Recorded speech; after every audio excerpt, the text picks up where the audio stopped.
passa, gent del submón? Què passa, gent del submón? Benvinguts al submón de Juan i Patri. Què passa, gent del submón? Benvinguts de nou al nostre nou noticiari en el que analitzem l'actualitat valenciana més recent. En especial aquelles notícies més desapercebudes i particulars. Sempre en valencià i en normes del Puig. I anem directament a la primera notícia del dia. La famosa cançó Necesito respirar del grup metal espanyol Medina Azahara ja se pot escoltar en valencià gràcies a la cover d'Isidro Tormo García baix el nom Necesite respirar. Esta versió dedicada a la llibertat i a la fi de la quarantena per el coronavirus ja se pot escoltar en YouTube. És una de les poques cançons que se poden trobar en normes del Puig i l'única de heavy metal. Ha tingut molt bona acceptació i obre un nou camp per al rock en llengua valenciana. Necesite respirar, que pendine tramuntana.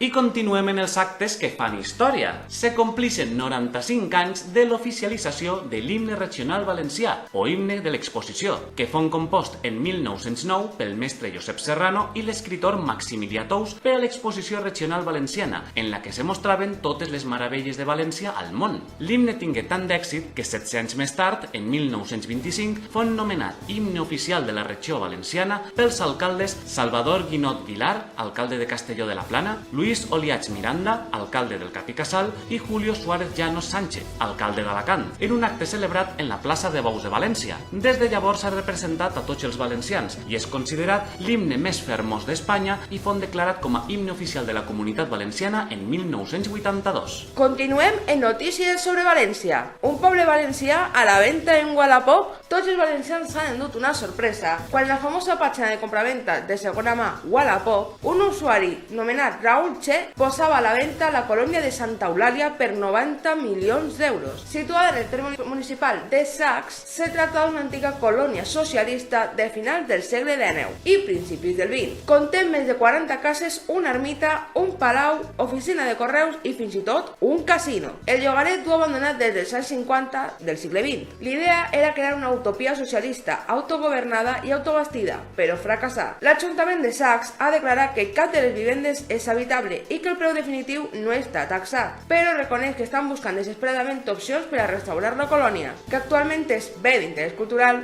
bé, i està en mans d'un propietari particular. I continuem en notícies d'interès cultural per als valencians. El disc que llançà el cantautor Raimon a la fama per destruir aquell qui l'ha desert complix 50 anys. Un disc que passa a la història per ser un dels principals catalanitzadors de la música i llengua valencianes. Baix l'empart del moviment Nova Cançó, destinat a la promoció del català durant el franquisme i basat en els moviments contraculturals dels anys 50 i 60 del segle XX i les cançons protesta, diversos artistes valencians començaren a introduir el català en la música valenciana, entre ells el més destacable Ramon Peleguero Sanchis, més conegut pel seu nom artístic de Raimon. En el seu disc de 1970 incorpora cançons basades en poemes d'Ausiàs Marc, primer poeta en deixar la tradició trobadoresca mitjaval i començar un estil de poesia valenciana, el qual és considerat una de les més grans figures del segle d'or valencià i de la llengua valenciana. En este disc, Raimon reinventava Ausiàs Marc com a poeta en català, aplegant a afirmar-se que rescatà al poeta de l'oblit i l'ignorància, mentre que era utilitzat com a símbol de l'antifranquisme. El cantautor se refereix a si mateixa com un català de xàtiva. En 2014 rebé el Premi d'Honor de les Lletres Catalanes. A l'any següent, dona el seu fondo audiovisual de 175 gravacions a la Filmoteca de Catalunya, deixant a València sense cap de les seues cançons. I en 2016, després de rebre una subvenció de més de 300.000 euros per part del govern valencià, se retira dels escenaris. Un valencià que mai vulgui a València. Ara un momentet per a fer les nostres promocions. Recordeu que tots els enllaços es podeu trobar en la descripció del vídeo. En seguida tornem amb més notícies.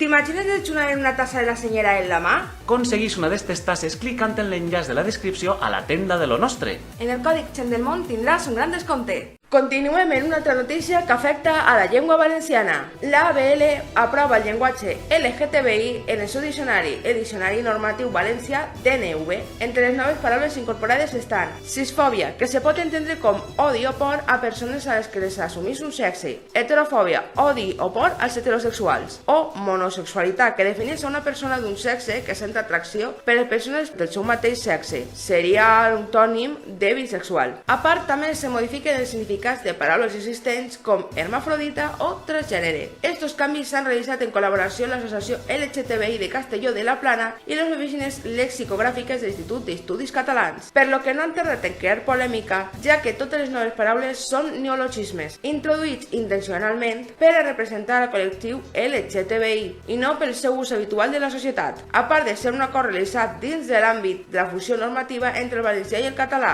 per part de l'ABL i l'IEC. I apleguem a la notícia més rellevant del moment. València tindrà una plaça roja com la de Moscou, o per lo manco eix ha sigut la reacció popular davant la reforma de la plaça de l'Ajuntament del Cap i Casal, a la que també se té que sumar la reestructuració del tràfic del carrer Colom, que a partir d'ara tindrà 2 carrils bus i només un per a vehicles privats, que en un tram canviarà de sentit. El consejal de Mobilitat Sostenible, Josep Grezzi, i encarregat de la MT, és el responsable d'este canvi. Les seues polítiques de mobilitat han dut el caos al tràfic en València i han supost un sense fi de protestes per part de comerços i veïns, com la multiplicació dels carrils bicis que restringissin el tràfic, prohibició d'aparcar en el carril bus de nit i peatonalització forçosa de places i carrers. Tots estos canvis, fets en pro de l'ecologisme i del xicotet comerç, irònicament han provocat un augment de la contaminació i la ruïna de comerços cèntrics. La plaça de l'Ajuntament no se queda enrere, omplint-la de macetons de formigó prefabricats en un cost de 1.000 euros per macetó, 10 vegades el seu cost real, que ronda els 90 euros. Professionals del sector no s'expliquen eixa un pla innecessària de preu. La seva acollida tampoc ha sigut positiva. Les crítiques per trencar l'estètica modernista de la plaça en ells han sonat en totes les redes socials. Des de col·lectius defensors del patrimoni valencià se pregunten per què no se reconstruís la plaça monumental de Javier Goerlich, derriba durant el franquisme i que li retornaria a la plaça el seu estil original. El projecte també ha encès sospites per corrupció, ja que no ha sigut triat per concurs públic ni per la Conselleria d'Urbanisme, sinó a través de la MT i ha dit a l'empresa en la que treballava l'actual directora general de Vivenda, Elena Azcárraga, que abandona l'empresa hores abans de que se firmara el contracte. Totes aquestes crítiques i el fet de que se trie pintar l'asfalt de la plaça de l'Ajuntament de Roig, estant un govern d'esquerres en l'alcaldia, han fet que se la compare en la plaça Roja de Moscou, acusant a l'Ajuntament de voler canviar València a colp de Titan Lux. Vosaltres què penseu? És raonable el canvi de la plaça de l'Ajuntament? Quina notícia us ha paregut més interessant? Comenteu-ho tot ací baix. Bé, i fins així el nostre noticiari, en l'actualitat valenciana més recent.